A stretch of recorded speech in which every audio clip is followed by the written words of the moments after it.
All right, so welcome everyone, and today we're honored to have Wesley Thompson with us, who also coincidentally shares the coolest name in the world. It's a pretty good name. I'm still amazed that there were that many Wesleys at Brevard this summer. Yes, there were. Um, So yeah. so our host Wesley and I met at Brevard, the Brevard Music Festival this summer, and we were three. There were three Wesleys there total. One pianist, our host. There was me, and then there was one of the deans was actually a another Wesley. Yeah, that was the honestly, I think that's the first time I've seen another Wesley like in my life. Oh, And there really? were yeah, and there were two, and that's Do you crazy want to to know me. something really interesting? There's actually two other Wesley Thompsons in the academia, music academia world. Oh One of them is wow. a bassist that teaches, I think she graduated from Peabody and then she teaches bass, I think. And then the other one is a bass trombone player. Wow. That's crazy. Oh my God. Okay, I did not know it was such a popular name. Yeah. Anyways, yeah, so Wesley studies at the Jacobs School of Music at Indiana University right now. So, how about we get started by you telling us a little bit about how you got into composition and music in general when you were young? Sure thing. Yeah, so I started piano lessons. I pretty much grew up in a house filled with music. My parents are both very musical. My mom, in particular, she's an alto, and she sings Mhm. in choir and does solo stuff. Okay. And then my uncle is actually her younger brother is a composer. He Oh. got his undergrad and master's from the University of Alabama. So first off, I'm from Alabama originally. I was born in Montgomery. And then when I was 10, I moved down to Fairhope, which is on the coast. And that's where I spent most of my growing up years. Okay. Um, so yeah, so I music runs in the family. But I didn't really start piano lessons until I was like 8 or so. Hmm. And I definitely wasn't doing any like serious composition right from the get-go. I wrote like one little tiny little lullaby for my dog actually when I was like 8, like 9 or something like that. And I actually recently went back and put it into notation and everything. But no, it was around when I was like 10 or 11 or so, I started improvising because I was never really good about sight reading. Hmm. I was not a fan of doing the typical pianist stuff. And to this day, I've gotten better as a pianist, but I'm definitely like, I'm not the typical concert pianist. I really, from the Uh, get go, I like to improvise. I like to get off the score as quickly as possible. And I think that definitely pushed me towards composition because composition and improv go so hand in hand. I like to say that composition is just improvisation with hindsight and the ability to make oh. edits and revisions. Yeah, I like Um, that.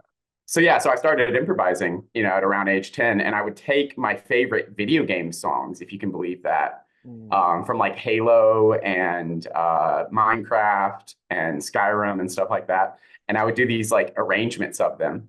And because I wanted them to be longer than just the original one, because very often I was, performing at like house parties and for my parents and stuff Oh like yeah. that.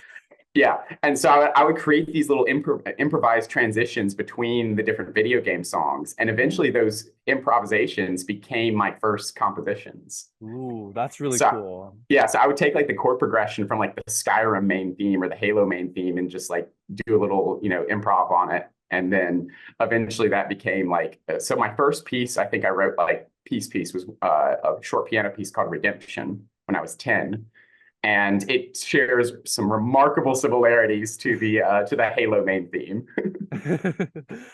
That's so awesome. So I don't know. I always struggle with improvisation, probably because I'm trained like It's you. tough. Yeah, you said you're not trained like the traditional concert pianist. I Yeah. feel like I could not be more trained like that. Uh-huh. Um, I I also struggle with the sight reading thing. I don't know. I just never I was never good at reading, but It's still to this day, I've gotten better at it, but it's such a difficult skill. And they're both I hate to say it, it's a bit of an oversight, I think, in our education system that improv is not taught more to concert pianists. Because when you think about the greats, Liszt, Bach, and Beethoven, they could all improvise. And improvisation, I think, and composition back then were the lines were blurred between them a lot more. Yeah, especially like um so to all of the listeners, a cadenza in a piece of music is like at the end, it's like it's supposed to be improvised, and back in the day when like Beethoven composed like a concerto or something, or a lot of people composing concertos, at the end there would be this section where they would section it off and be like, okay, here's the pianist is supposed to improvise and show off their abilities. Yep. Um, yeah, we don't do that nowadays. We just do pre-written ones. And that kind of Exactly. yeah. And it's sad because like but that being said, I'm sure like Marc-Andre Hamelin and his ability to like compose these ridiculous cadenzas for pieces and concertos that have optional cadenzas. Mm. He will sometimes do the Rachmaninoff, and he will go ahead, like pre-write his own cadenza and then insert that into his performance. That's Um, yeah. in fact, That's in fact, a famous example of that is on the Liszt Second Hungarian Rhapsody, when he, at the very end of that piece, he puts a fermata over the bar and says, insert optional cadenza. And Hamelin and Rachmaninoff and a bunch of other people have supplied their own pre-written cadenzas to that piece. And I actually just got a commission from. So you said you listened to the Piano Suite, didn't you? I did, yes. Oh, that's awesome. So the person that commissioned that piece, my really good friend Aaron Petit, who I graduated from the University of Miami with, he commissioned me again recently to do a cadenza to Liszt's Second Hungarian Rhapsody. So that because he was like, Ooh. I don't want to play Hamelin's. He's like, I don't want to play Rachmaninoff's. I don't really want to write my own, but he loves my music. And so he was like, "Would you write me one?" And so that's kind of what I finished actually right before I came to Brevard. Ooh, that's really cool. Especially the yeah, writing cadenzas. I should look into that for sure. You should. And it's a good way to dip your toes into composition without having to feel like you have, this whole idea of the finding your voice and that kind of stuff. Because if you're using Liszt's voice, suddenly it feels like the burden Yeah. of individuality is not on you as much.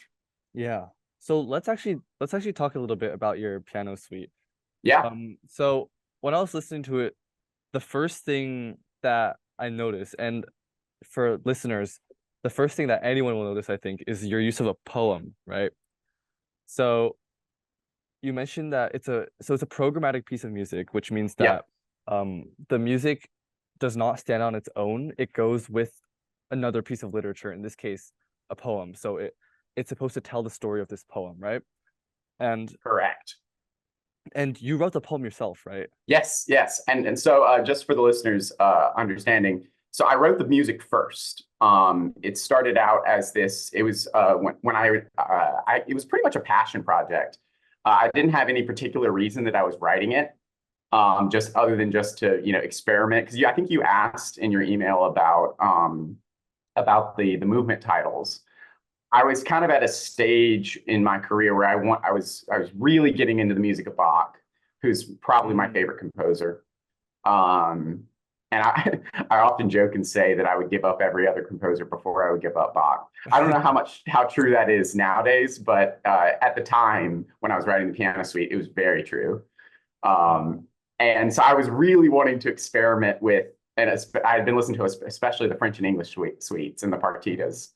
And I was really wanting to experiment with my own, piano suite forms. And it was only going to be like a 5 movement piece or something like that. But then Aaron heard the Jig, and he was like, "I love this piece. I want to play it." And so we then decided, as we kept talking about it and he was learning it, he was like, "Let's make this into something big." And so next thing you know, 5 movements turned into 7, 7 turned into 8 at the very end. And then I wrote the poem. So the poem Oh. came like after. So the first genesis of the piece was actually just, wanting to write a Quran, wanting to write a toccata. And then the program, as the piece developed in complexity, the program came later. And then I wrote the poem like right as I finished the last movement. Yeah. Okay, so by the way, for the listeners, the piece is arranged in multiple movements. Yep. And one thing that I was interested about, I was talking to him in email earlier, is that the names of the movements are correspond to like traditional like movement titles from box time, like Hmm. the dance suites. So that's what he was talking about. Um, so let's talk a little bit about the poem, right? First of all, it's an Hmm. amazing poem. I Oh, loved thank it. you. I love to write. If I hadn't been a composer, I probably would have been a writer. English. Oh, I was bound to be a professor either way. But whether it was English and history or English or history or music was kind of a, roll of the dice mhm. at the time in high school. So So programmatic music really fits you then for sure. yeah. I often write my own lyrics to my songs too. So like if I'm writing an art song or whatever, I write the poem and then set it myself. Oh, that's really cool. Yeah, I always struggle with lyrics. Lyrics are hard. They're so Like tough. writing the poem for Arcadia was a lot easier than writing like a poem that will be used text set Hmm. for a soprano. Yeah. Yeah, so this poem is called Arcadia, which means like rough translation to heaven, I think. Hmm. Um, so the poem's actually really interesting. It's about having like humans trying to build heaven on earth.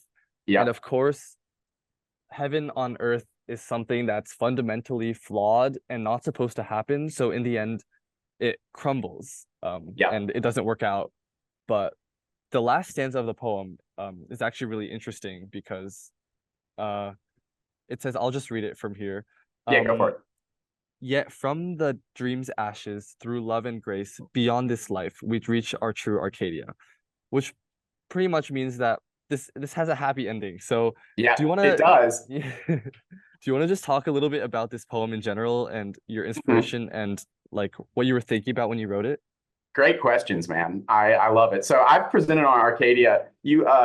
For those of you who are aspiring composers that are listening, there you will have at some point in your career this a piece of yours that starts getting attention, and that's a really good thing. But it's also a very intimidating thing because then you have to constantly live up to that piece afterwards. Like, so you write it and then it's like, oh, it's great and people like it and people are playing it, and then suddenly flash forward and you're like, oh gosh, how do I write something else that's not just ripping off that piece? I've definitely had that issue with Arcadia because I've presented on it several times, and it's been performed probably the most out of all my pieces despite its complexity, which says something, I think, about it, because it's 25 minutes. I mean, it's a long piece and it's hard. um, but yeah, so the program, it's interesting. I so originally it wasn't going to have a happy ending. It Mhm. was just going to be this because it was like just the beginning of COVID, and there was like a lot of negative thoughts and negative things in the air. I actually wasn't super in a bad place when I wrote it, but I was kind of reflecting on some more bad times, Mhm. and so that's why the poem starts out kind of optimistic and then takes this kind of downward trajectory as, society and the dream of building heaven on earth falls apart. And originally it was just going to end with the Saraband, which is like this, big surveying of the wreckage of perfect society, perfect quote unquote society. Okay. But then my godmother, who she's a staunch Catholic, and she's one of my nearest and dearest people to my heart, Sandra Simons. She was very invested in the music that I was writing and in the piece itself. And we had lots of big existential discussions. She's a Catholic, but she's a very questioning Catholic because Mhm. the Catholic Church for is a wonderful institution, and I'm Episcopalian personally, which is like the American offshoot branch of the Anglican Church. So we share a lot of similarities with the Catholic Church. Big focus on music. Church music has always been a big part of my influences. And Sandy,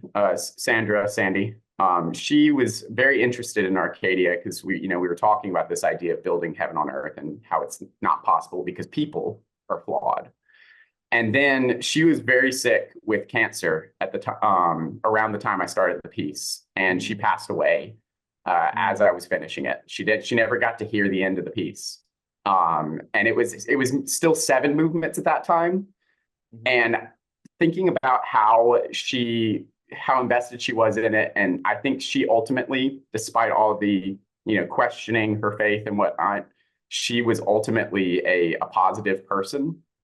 And I am too. And so that's why at the very end, I decided to write the epilogue and give it Mm. that little bit of a Judeo-Christian bent with the through love and grace beyond this life.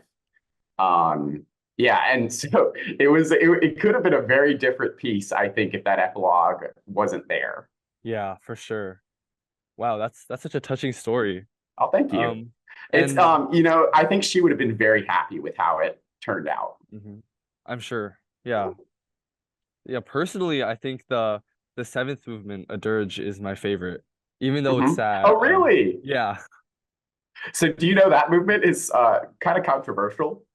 I don't Why? know if you saw it in the score, but we had to, it's the longest movement, it's like 6 minutes. Uh-huh. And when Aaron was applying to a bunch of piano competitions, so he did MTNA, he did the leads, he did a couple of others. And this was his contemporary piece for the competition. And Hmm. it got pretty good traction. People liked it a lot.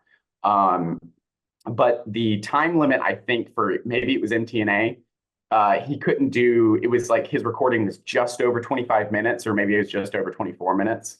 And so we ended up having to, because we didn't want him to get point stopped because he wasn't being faithful to, my interpretation of the score. So I was like, Yeah. well, if I'm the one putting the changes in, then no one can dock him any points Yeah. because I'm the composer. So we actually added these two little V-Day sections. In fact, let me just so that you can see it, let me share my screen and I'll show you what I'm talking about.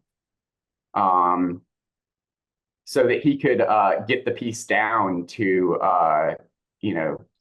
right here. So at the bottom of this page, there's a little coda symbol and it says Vide, which means look in Italian. And it's an optional cut where you can literally just take out those 3 bars of music and it seamlessly goes from measure 50 into measure 54. Um, and that actually goes back to an even earlier story that my teacher in undergrad, she thought that the saraband was too long.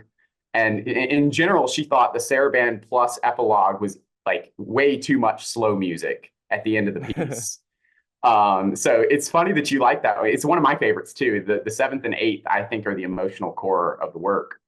Um, but she said that it was, at the time that it was too kind of melodramatic, and I love her. Don't get me wrong. So it was purely like a personal taste thing, because a lot of people love those movements. But Yeah. I'm glad to hear that you like it.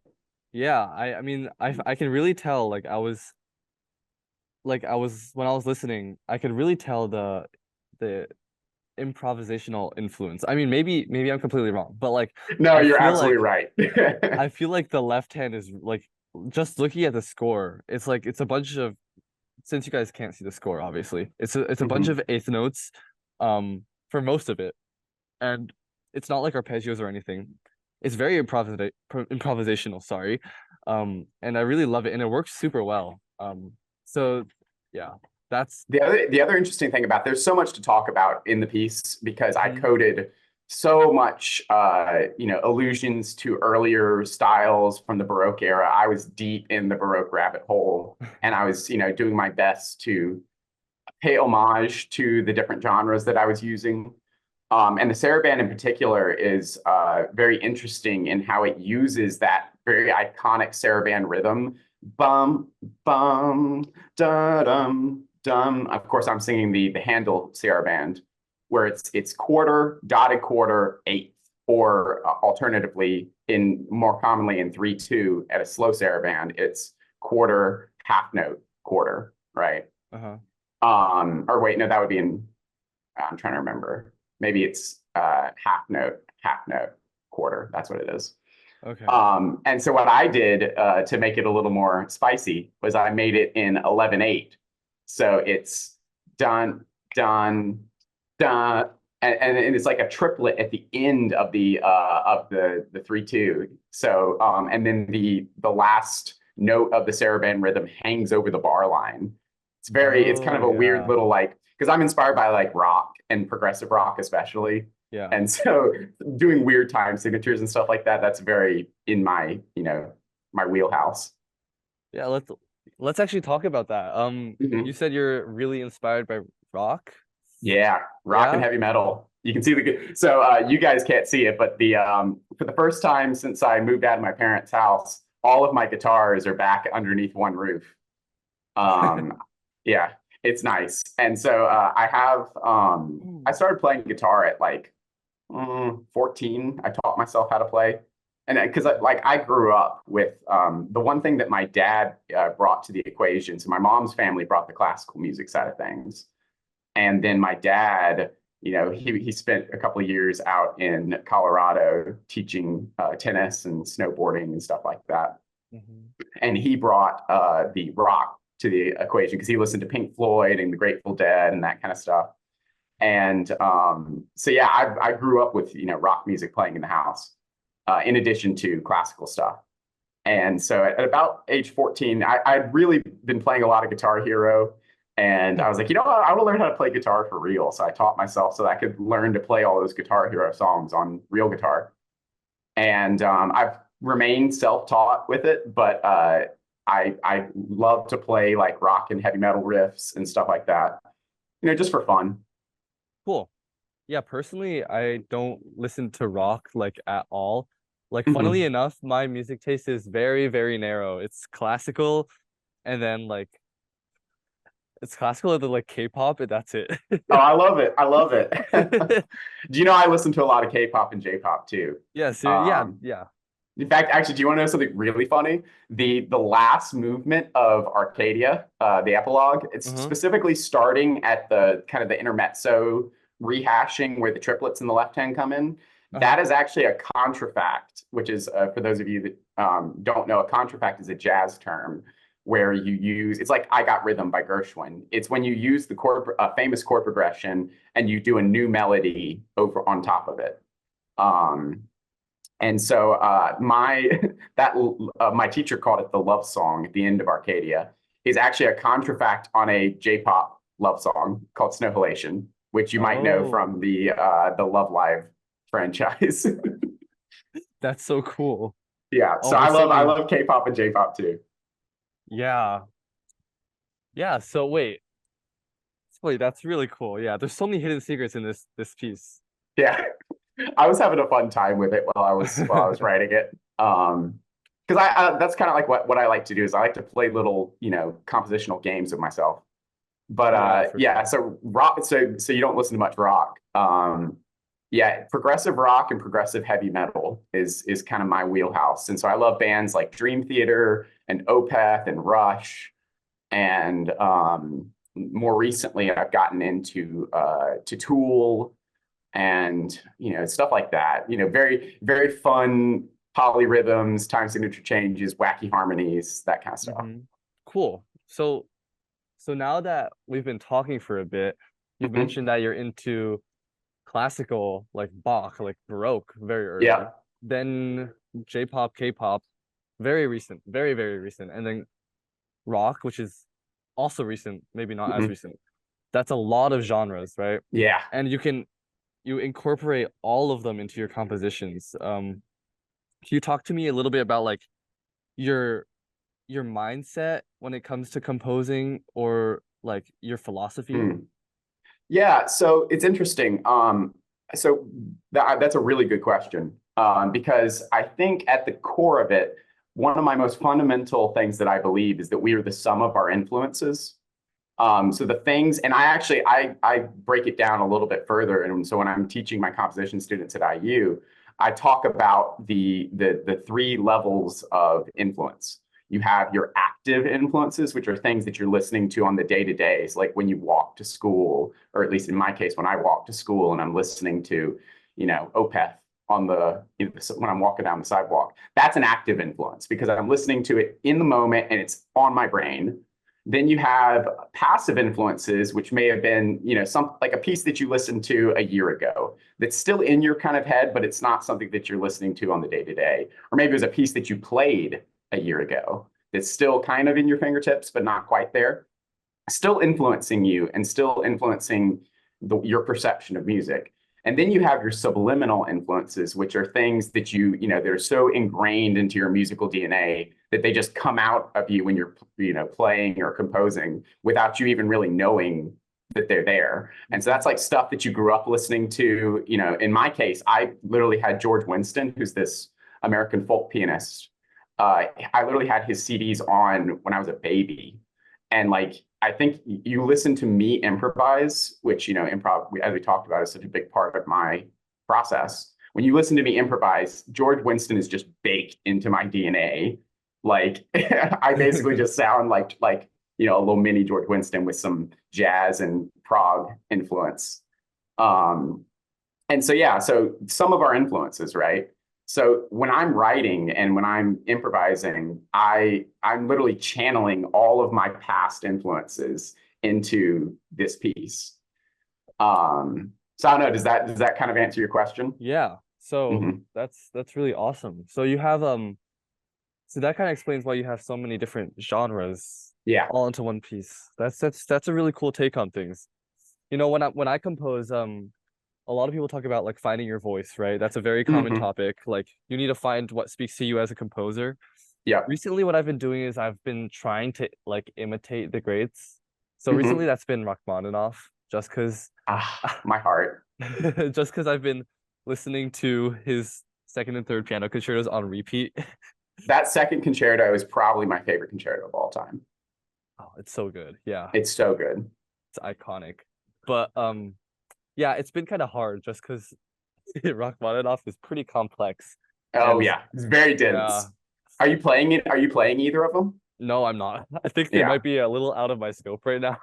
Yeah, they're tricky. I really want to learn the second movement from the second one at some point. It's definitely out of my skill level too. My friend Aaron plays the third one and he destroys it. Third one's so hard. It's so hard. Yeah. But yeah, no, it's interesting. I like to think that when you're composing, you're basically taking bits and pieces of the things that you like in music and then kind of so we talk, you talk a lot about, so when people say that you have to find your voice, I think you always have your voice, you just refine it. And I'm actually going to talk to my students. I'm teaching a seminar class to non-majors at IU and non-major composition students. So like if you wanted to take lessons at IU, you'd be taking this little composition seminar class and then going to your lessons every week. Okay.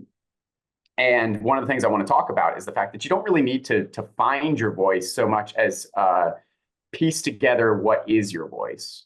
So like taking the bits and pieces of your influences from your childhood and combining that with what you're listening to right now to not necessarily find your voice, but refine your voice. Yeah.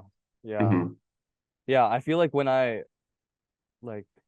I'm composing and I don't think too much about what I'm trying to do, I just go like, oh, this sounds kind of nice. Then I'm usually happier with it than when I'm trying to consciously be like, this is my goal. I need to put this chord. I need to put this this dominant flat nine into my composition. I completely agree with you, by the way, because like the ear is so important for composition. Like at the end of the day, we go to school so that we can, learn all this stuff. But when it comes down to writing your music, very often your ear is going to guide you in the correct way more often than if the theory that you're using. Not to say that the theory is the truly great pieces are the ones where you combine theory and your ear. But and it's so interesting though that very often once people go to school and their style kind of reverts a little bit. They take a little step back because suddenly they've got all this influx of theory and stuff that they're actively thinking about. They're having to rectify that with their with your ear and whatnot. And so by the time that you've been composing for a while, suddenly you're able to do that, without even having to think about it. You just naturally implement the theory. Yeah, that's where I'm aiming for, I guess. Yeah. Oh, you'll get there. Thanks. It took a while for me to even feel like, and that's, I think imposter syndrome is such the name of the game in composition. But I like to say that only you can write your music because only you have the set of influences that Mm-hmm. makes you you. Mm-hmm. Um, so it's interesting that all this talk about finding voice. Yeah. Sorry, I know that was a bit of a tangent, No, but it's fine. It was really interesting. Thanks.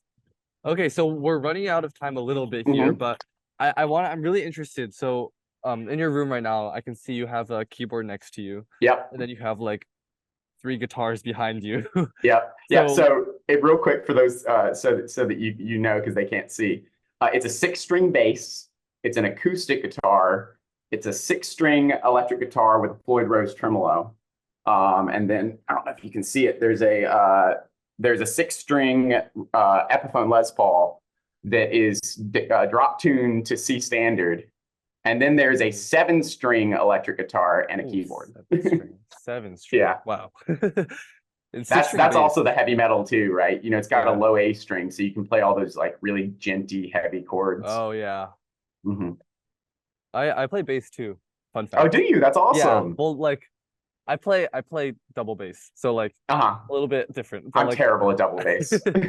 I'm that's purely like a guitarist converted to a bassist. I feel like that's what most people do. Yeah, I'm a bassist converted to a bassist, I guess. yeah. Yeah, You're a bass player's bass player. yeah. So how does your composition differ when you're composing for guitar versus when you're composing for piano?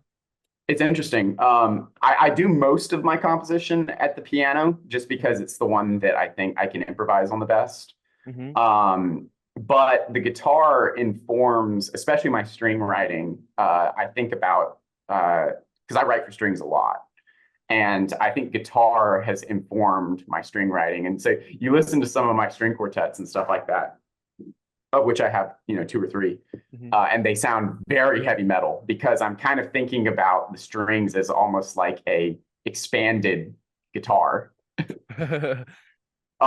But yeah, so when I'm composing for guitar or using the guitar to compose, it very much you can feel my rock influence kind of like merge like a Hydra head. Oh yeah. But then when I'm just doing more default stuff at the piano, you hear just more of like my classical jazz influence side. Mm, that makes a lot of sense. Yeah. All right. I guess we can stop it here. Thanks so much for Oh, thank you so much, Wesley. I'm honored to be here. yeah, thank you so much. Yeah, this was a lot of fun. I Yeah. hope you glean some things and hopefully people can find it interesting or helpful. Yeah. It's super educational, super fun too. All right, awesome.